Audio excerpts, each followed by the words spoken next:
the jail bureau on the 9th of August, and the march to the Parliament, and the demands on which we have organized, when these protest actions are being organized, are also concerning the livelihood conditions of the workers, the farmers and the agricultural labor in our country, and the rapid deterioration in their livelihood during the last 4 years. Now, what is not here, but what is in connection with this, that I had to say is, this is in stark contrast with the levels of crony capitalism that have grown, and they're growing by leaps and bounds under this government. We've seen what's happened on the Rafale case, the amount of money that is being spent by the government of India excessively, and withdrawing the contract from a public sector undertaking like the HAL and giving it to a private entity who has no experience in dealing with defense purchases. Such things are being done in order to permit certain people to make massive profits. That is the Rafale. And now you've seen what's happening to Choksi case. The Antigua court has now clarified, saying that all security clearances were cleared by the government of India before they granted citizenship to him. Now it has come to light that in 2017 there was a case, an affidavit was filed in the Gujarat High Court saying that he owes something close to 10,000 crores of rupees as loans he is not paying back, and there is apprehension that he may flee the country. After that, despite this affidavit, in January 2018, he leaves the country. How was all this happening? It is not possible that all this was happening without the government's knowledge.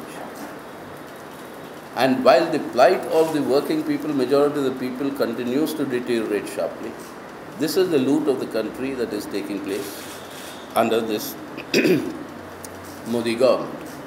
So we have therefore decided that these actions, protest actions, will be the beginning of a series of protests that will take place all over the country on similar demands and issues of the workers, the farmers and the agricultural labor, and also the various other sections of our society who are suffering under the impact of this economic conditions. On the Prevention of Atrocities Act, we think that the government has belatedly, succumbing to the pressure of the protests that have mounted countrywide, had decided, and the cabinet has cleared an amendment bill, which we are told will be brought in this session of the Parliament itself. But according to us, that is not sufficient. The Prevention of Atrocities, SCST Atrocities Act, must be brought under the 9th schedule of the Constitution, so that no further potential or possibilities can exist in order to dilute it. Because 9th schedule matters are not matters that can be subjected to judicial scrutiny. So we want that to be added, and at the same time, the protests that will take place in the coming days on this issue, we are demanding that all those who have been arrested on the April 2nd Bandh call, they should be released, and all those who perpetrated the violence against the Dalits, who are identified, who are known, there are video recordings of that are going around, but no action has been taken against them. And this is something which is not permissible. We want the government to act against these criminals who have mounted such an attack on the Dalits. As far as Assam is concerned, and the ongoing situation regarding the National Register of Citizens, there the CPIM is very clear that no Indian citizen should be denied citizenship. And whatever be the anomalies that are there in this draft that have been pointed out, a large section of people have been left out because of non-acceptance of their legal documents, what is called the legacy documents.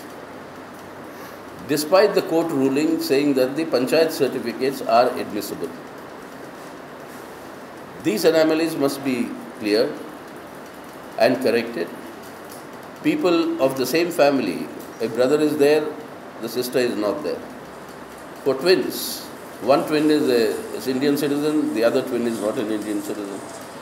So these sort of anomalies that are there, we want the time limit for filing complaints should be extended, and rigorously every single complaint must be examined, and only then the final register must be prepared. There is a great deal of polarization that is taking place over this issue, which we think is not in India's interest or the unity of our people. We have the BJP president saying that all these 40 lakhs are illegal migrants and they will be thrown out of India.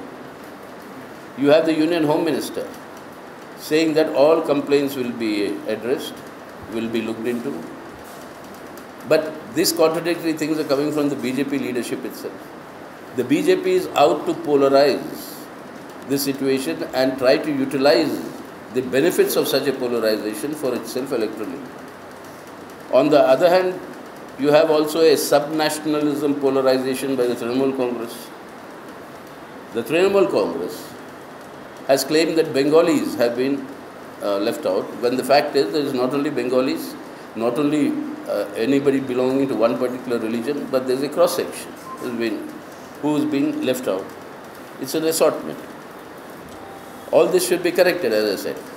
But there is also a fact that remains. The person who is in charge of preparing this register, or the team, there, Hagela, Mr. Hagela has said that over the 1.5 lakh legacy documents filed by people who have come in from Bengal were sent to the West Bengal government for verification. But out of this, only 15,000 were sent back, and therefore the rest of the 1,35,000 could not be included in the register.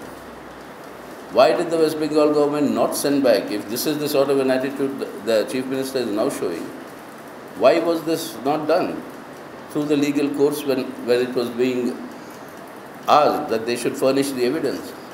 Now, these questions show that there is an attempt to try and utilize the situation for polarization, for electoral gains. This is very, very damaging and will attack the unity, integrity of our country.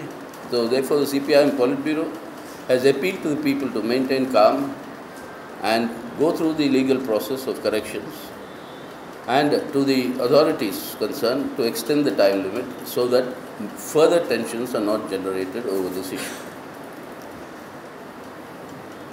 We also, Polit Bureau also discussed the question of electoral reforms, which we think is very urgently required. We prepared our note on these electoral reforms that should be initiated before the next general elections. But the main demand we are asking from the government is immediately roll back the amendments they smuggled in through the finance bill last year of creating this electoral bonds.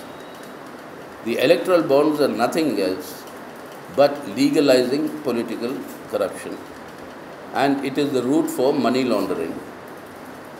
The mega exercise of money laundering will be done through this electoral bonds. And the earlier ceiling on how much corporates could give to the political parties have been removed. Foreign companies are now permitted to fund Indian political parties. Now, all these things we think are not in the interest of Indian democracy, and they actually undermine a healthy electoral system, which is the backbone of our democracy. On this, we have initiated and called all the stakeholders, political parties, the others who are involved in conducting elections or who have conducted elections, experiences of them, and bring them onto a national platform to demand these electoral reforms. We have, the Polit Bureau likewise has asked for the Higher Education Commission bill that has been brought in, that we have explained that we think this is part of the whole Hindutva philosophy. of trying to control higher education in our country, to convert the teaching of Indian history, a syncretic culture, as our constitution defines it, our syncretic composite culture, that is the term the constitution uses, the composite culture. As opposed to this, they want to convert teaching of Indian history into the teaching of Hindu mythology, the study of Indian philosophy into the study of Hindu theology, and in the process privatize, commercialize and centralize higher education. And this will be also lead to social exclusion of the marginalized sections, and therefore we are opposed to this bill. From the latest reports, I believe the Human Resource Development Ministry appears to have now put this on hold. They are not in a... They were initially saying they'll pass it in this session, but that apparently is being rethought of. Very good. We are saying withdraw that bill. Withdraw that bill, restore the earlier process of what the UGC was doing. Then likewise in the medical education, like the higher education, there is now a proposal to have a National Medical Commission. Again, further privatize medical education, further privatize healthcare in India, and deprive the vast number of people who require state-funded healthcare. The estimate in India now is that every year, more than 4 crore people are sent below the poverty line because they cannot meet or because of the costs of health. 4 crores additionally join the below the poverty line numbers. Now in this situation, this particular bill that they are proposing, our demand is that that should be withdrawn. They should not introduce this bill. Then we heard reports also of the continuing attacks against the CPM and the left in Bengal and Tripura. And we are meeting these attacks. The resistance there is growing. But the whole effort is virtually the murder of democracy that is taking place, both in Bengal and in Tripura. We've again reiterated our demand saying that the next 1 week is left for the Parliament. And not even 4 days of working days. In these 4 days, that as Supreme Court had directed, a bill on preventing mob lynchings, that bill must be brought in. And this is, in fact, the wisdom of the judiciary of our country. And that should be brought in, and the government should stop patronizing these private armies that are conducting these murderous attacks. The Polit Bureau expressed concern over the intimidation and coercion of the media in our country.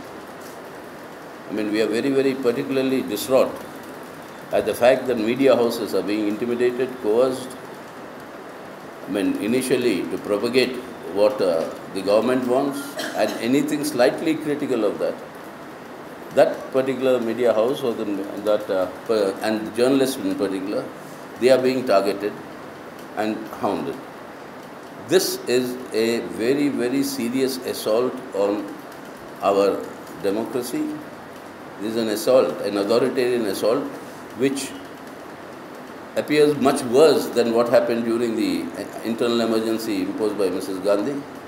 And this sort of activity must immediately stop. And therefore we think there must be some mechanism that needs to be worked out, and the independence of the media should be protected and further strengthened. Media is the vehicle through which people know what is happening in the country and which party or group is taking which position. Now if you start controlling it, it is the worst form of an authoritarian fascistic attack that is being mounted. This morning, there was something that the PB was also informed that there was somebody who tried to attack the Kerala Chief Minister and a Polit Bureau member in the Kerala House in Delhi. Now the authorities have put out saying that he is a mentally deranged person. But the fact that with a knife, how he could enter and how he could with the Delhi police and the protection that is there, how could such an incident happen? This is something we want properly probe and see that why and how was such an incident allowed to take place in the first place itself, and that we want to be probed.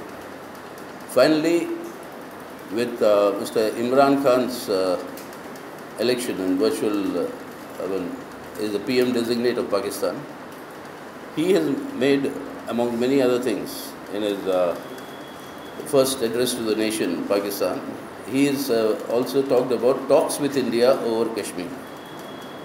We would like to know from the Modi government, what is the response of the Indian government?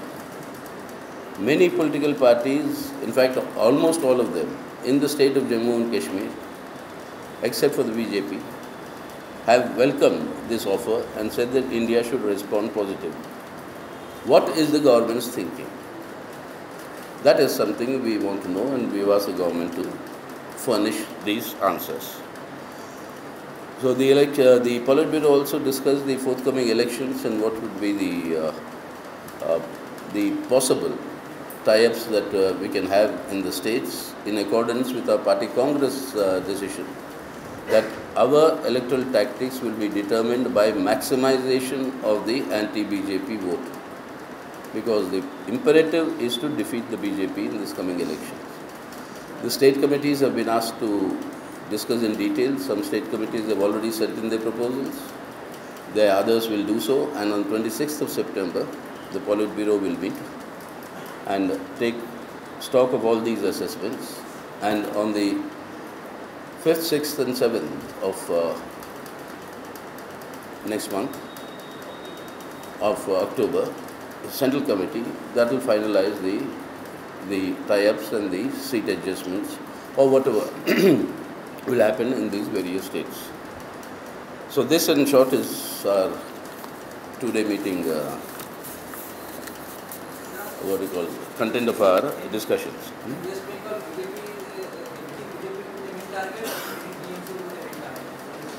Our slogan in Bengal is defeat Modi to save India, defeat TMC to save Bengal.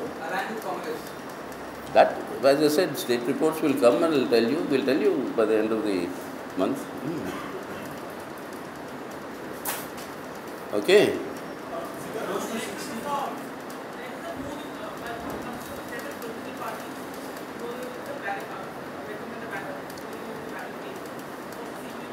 Well, such proposals have been floating for a long time. In fact, after 2009, in that election, after the BJP lost, Mr. Advani actually wrote a book on how the EVMs can be used for rigging the election. But once they won in 2014, that was forgotten. Our point is a very serious concern, very, very serious concerns over the credibility and the unfairness of these machines. In order to address that issue, the CPIM had proposed that every electronic voting machine must be accompanied by a paper trail.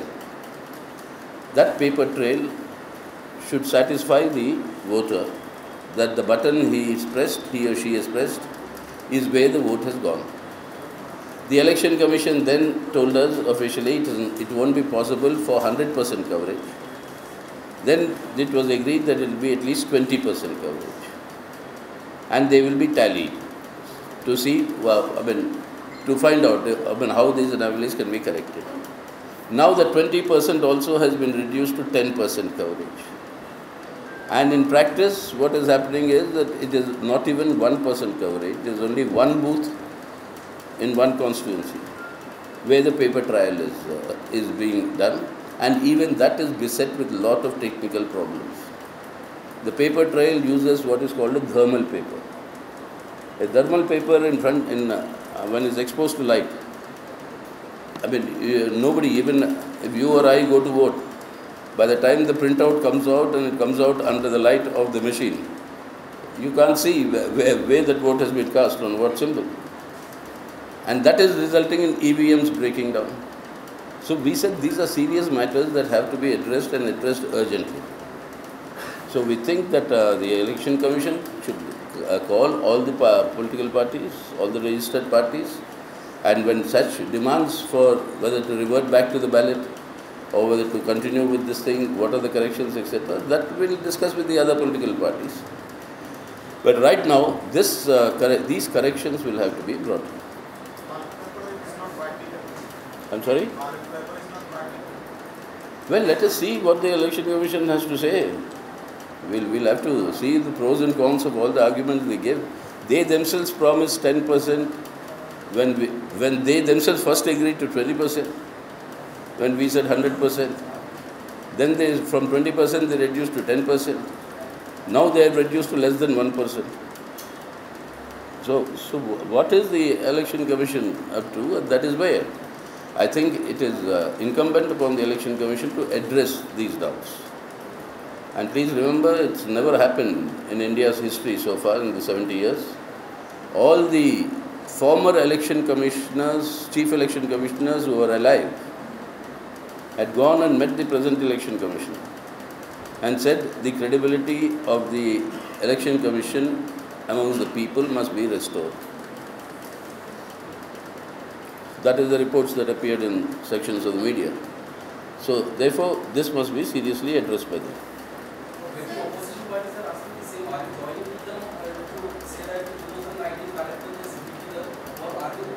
Opposition parties will talk to us, no?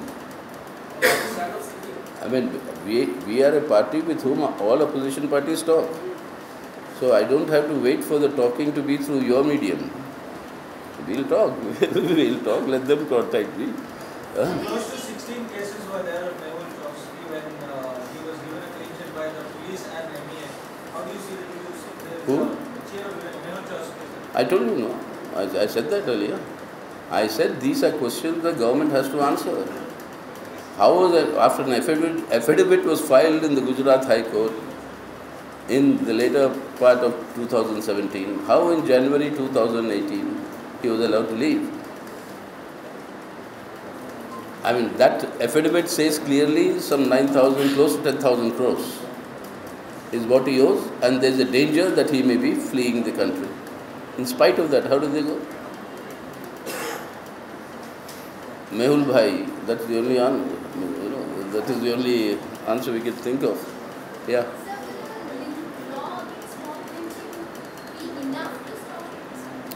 Law by itself is never enough.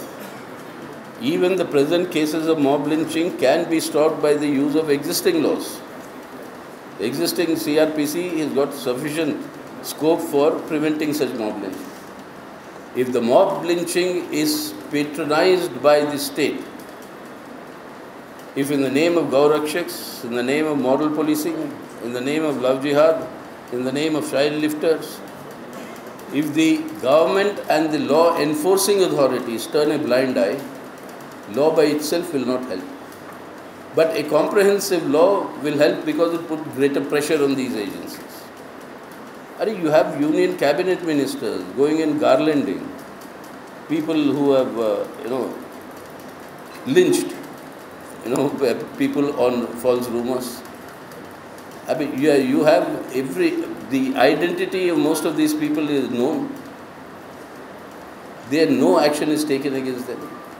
That speaks volumes of the patronage that the RSS BJP are providing them. The law is, we think it is required, but more important is the implementation of the law. Right? Thank you.